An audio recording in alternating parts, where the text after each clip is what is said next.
Manqoba katilu puluh genep nyaeta nyarioskeun Syekh Ahmad Kangji ngalas suluh barang bade disuhun suluhna ngapung kaluhureun sirah Syekh Ahmad.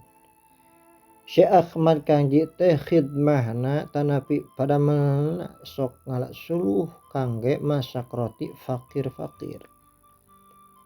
Barang saparantos nganggo makuta ti Sayyid Abdul Qadir saur guruna Ahmad Kangji, ayeuna mah maneh henteu layak ngewa ngalas suluh.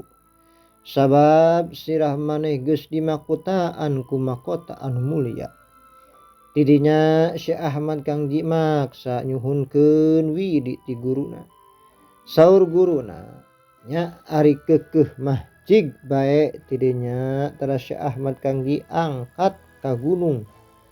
Teras ngempelkeun suluh tidinya teras dibeungkeut barang bade disuhun eta suluhna teh jung ngapung kana luhureun sirahna Syekh Ahmad. Jeung awang-awang kira-kira sahasta tina sirah Syekh Ahmad teh. Tidinya Syekh Ahmad teras mulih ka guruna. Beungkeutan suluh ngalayang bae di awang-awang nuturkeun Syekh Ahmad. Barang sumping ka guruna nyaeta Syekh Abi Ishaq Maghribi teh. Saur guruna, "Tah Syekh Ahmad, tadi oge ceuk kaula kumaha?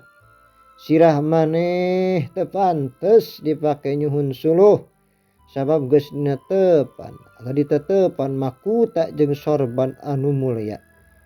Di waktu ayeuna mah geus entong deui ngalas suluh maneh ku Sayyid Abdul Qadir geus ditepikeun kana pangkat Rizalullah." Subhanallah.